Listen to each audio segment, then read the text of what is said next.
शरद पवार गेल्या 6 दशकांपासून राज्याचं राजकारण करतायत। राजकारणातील चाणक्य अशी त्यांची ओळख आहे। बारामती हा त्यांचा बालेकिल्ला।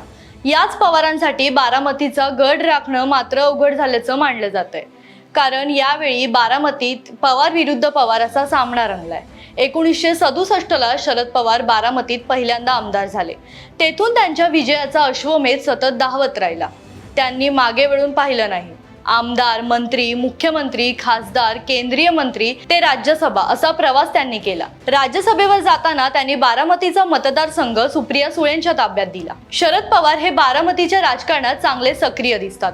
शरद पवार हे बेरजेचं राजकारण चांगलं करतात। शरद पवारांनी त्यांच्या काळातील जुन्या विरोधकांच्या गाठीभेटी घ्यायला सुरुवात केली आहे। पवारांनी 3 जुन्या पण आजही प्रभावशाली विरोधकांच्या भेटी घेतल्यात। ती 3 घराणी कोणती आहेत हा प्रश्न आता विचारला जातोय। सोबतच फक्त भेटींवर वर्षानुवर्षाचं राजकीय वैर संपेल का असा प्रश्न तर आहेच। 1999 ला शरद पवारांनी राष्ट्रवादी काँग्रेसची स्थापना केली। सोनिया गांधींनी शरद पवारांच्या विरोधात आक्रमक भूमिका घेतली। त्याचं नेतृत्व करत होते आनंदराव थोपटे।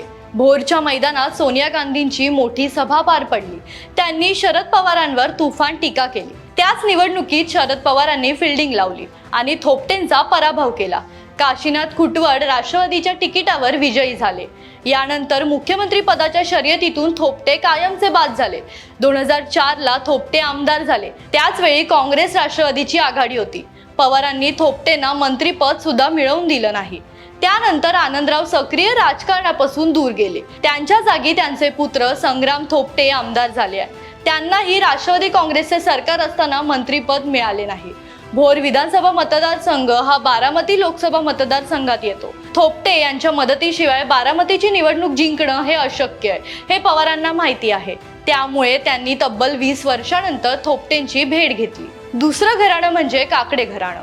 बारामतीत लोकसभा मतदारसंघात अजूनही पवारांना विरोध करणारं दुसरं घराणं म्हणजे काकडे घराणं।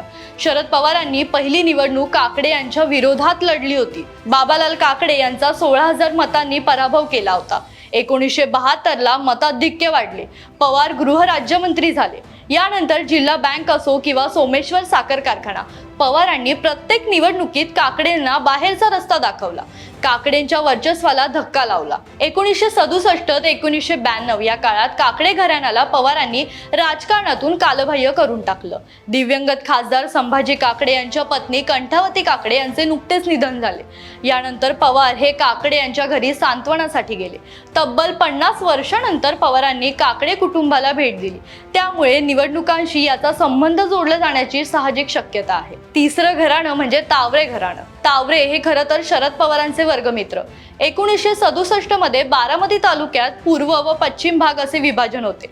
पश्चिम भागात काकडे यांचे वर्चस्व होते, तर पूर्व भागात कोणाचा कोणाला पायपोस नव्हता। पश्चिम भागात त्या काळात मोठी दहशत होती। तरी देखील संपूर्ण माळेगाव परिसरासह जिरायती भाग ज्येष्ठ नेते शरद पवार यांच्या मागे राहिला।